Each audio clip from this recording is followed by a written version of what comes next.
చెప్తున్నా. ఆఖరి జరిగింది ఏంటి, అక్కడ టపాస్ పేల్చేసాడు.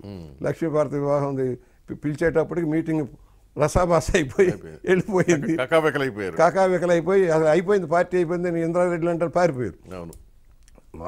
మేమేంటి అప్పుడు ముద్దుకిస్తున్నాడు, మేమంతా ఉండి how to save the situation అక్కడ కూర్చున్నాం. ఏం చేయాలి, ఈ బుర్ర కొక్కుంటే ఇక ఈ పార్టీ ఇంతేనా, దీన్ని ఎలా రిసీవ్ చేసుకుంటారు అనేది. మరి ఆయన చాటుమాటు కాకుండా ఓపెన్ చేశాడు, మనం ఏం చేస్తాం. ఆయన సరే కారణాలు ఏదైనా మనకు తెలియని విషయాలు.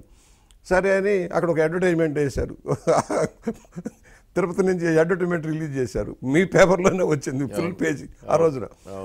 అక్కడి నుంచి క్యూ కట్టారు, అన్నగారికి వదిన గారికి శుభాకాంక్షలు అంటూ.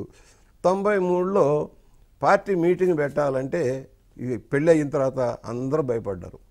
బుల్లిరామయ్య గారి దగ్గర నుంచి, మూర్తి గారి దగ్గర నుంచి, మాధవరెడ్డి గారి దగ్గర నుంచి, మోహన్ రెడ్డి అందరూ. నేను అక్కడ పాత హిమయత్ నగర్ ఆఫీసు 2 గదులే కదా. ఆ రోజున మీటింగ్ పెట్టాలంటే అందరూ భయపడ్డారు సార్. రాళ్ళు వేస్తారని ఒకళ్ళు, మా జిల్లాలో ఒప్పుకోరని ఒకళ్ళు, ఇట్లా మొదలెట్టారు. అప్పుడు చంద్రబాబు గారు ఉన్నారు, నేను అలాగే అన్నగారు ఇంకా 2-3 ఉన్నప్పుడు ఏంటి అని నాకన్నా చూశారు. చూస్తే అంటే నువ్వేం చేస్తావు అన్నట్టుగా.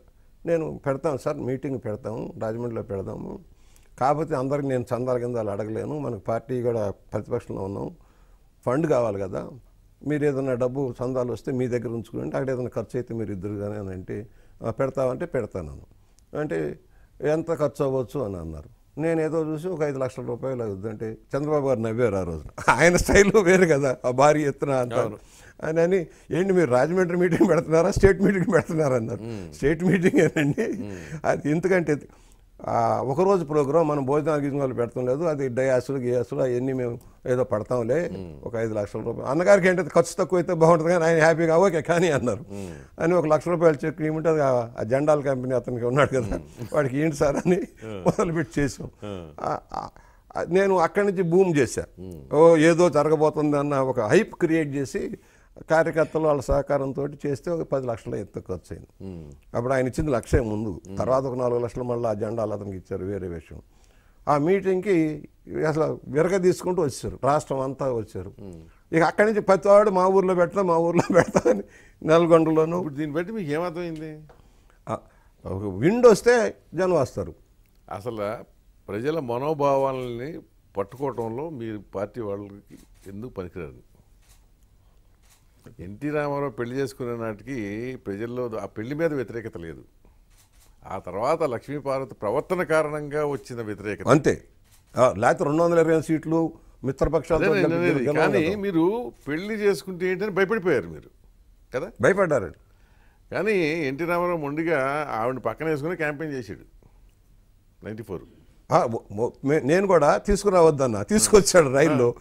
తీసుకొచ్చాక మీటింగ్ మీదకి డయాస్ మీదకి వద్దన్నా, నేను వద్దన్నా. ఎందుకులే ఎలా ఉంటుందో ఇలా చూద్దాంలే అని నేను కూడా వద్దన్నా.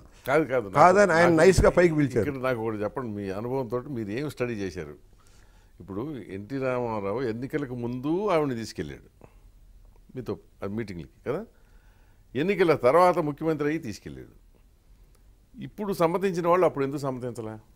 అప్పుడు ప్రజల్లోకి వేరే భావం వెళ్ళింది సార్ ఆమె, ఎందుకంటే మీడియా సాక్షిగా కూడా కాదు. అప్పటికి ఏంటంటే ప్రభుత్వం మీద, అప్పటి ప్రభుత్వం మీద విపరీతమైన వ్యతిరేకత ఏర్పడిపోయింది ఏంటంటే ఆ తర్వాత ఈ విషయాలు వాళ్ళకి అనవసరం. ప్రభుత్వ వ్యతిరేక గాలి మీద కొట్టేశారు అంతే. ఇక అసలు ఆ రోజు మీరు 82 తర్వాత మీకు అన్ని సీట్లు అప్పుడే వచ్చింది. అవునండి, 83లో రాలా, 84లో రాలా, రెండోసారి అంత మెజారిటీ రావడం అప్పుడే మొదటిసారి. ఎందుకంటే కాంగ్రెస్ అసలు అపోజిషన్ స్టేటస్ రాలేదు కదా. మీరు అన్నట్టుగా ఒకటి ఆ ప్రభుత్వం అప్పుడు నడుస్తున్న విధానం మీద వ్యతిరేకతే అంత సీట్లు రావడానికి ప్రధాన కారణం. రెండోది ఏంటి, ఆ తర్వాత ఆవిడ ఈయన సీఎం అయిన తర్వాత ఆయన తిరిగిన తీరు, అహోభావాలు స్టేజీల మీద ఆవిడ ప్రవర్తన, ఇది సాచి కొట్టింది పార్టీలో డిఫరెన్స్ ఆఫ్ దీనికి. అదే కాకుండా జనం కూడా జీర్ణించుకోలే. అప్పట్లో 2-3 ఇష్యూస్లో నేను డిఫర్ అయ్యాను. అంటే చాలామందికి తెలియదు, ఎందుకంటే మాకు బ్రాండ్ వేసేసారు ఆ రోజుల్లో. మేము రామారావు గారి భక్తులు, కానీ లక్ష్మీపార్వతి భక్తులుగా రామారావు గారు ఏమండి రామారావు గారి కోసమే ఈ ఆఖరి దాకా కూడా ఎందుకున్నాం, త్యాగాలు చేసి పోతాం తెలుసు. అవును. అధికారం ఆ రోజున కూడా అన్నాం, మేము తప్పుకుంటాం సార్, కావాలంటే మీరు ఆయన బతుకున్నంతకాలం ఆయన ఉంటే తర్వాత చంద్రబాబు గారు ఎవరో వస్తారు అని మాకు తెలుసు. బతుకున్నంతకాలం ఆయన ఉన్నేంటి గౌరవంగా అనేది మా ఫీలింగ్. అంతకంటే ఆ రోజున ఆమె కొంచెం దూకుడుగా ఉన్నప్పుడు కూడా నేను 2-3 సార్లు పెద్ద ఆయనతో కూర్చొని, అన్నగారు ఇదేం పద్ధతి, అసలు ఈ ఇల్లు ఏంటి, అసలు ఈ చిన్న ఇల్లు ఏంటి, మీరు ముఖ్యమంత్రిగా ఆ గల్లీ ఏంటి, ఇలాగే అన్నాను. ఆమె ఏదైనా పేపర్లో ఏదైనా వచ్చిందనుకోండి, జ్యోతిలోనో ఈనాడులోనో ఏదైనా ఐటమ్ రావడంతో గెంతులుకుంటా గోలగోలగా ఉండేది.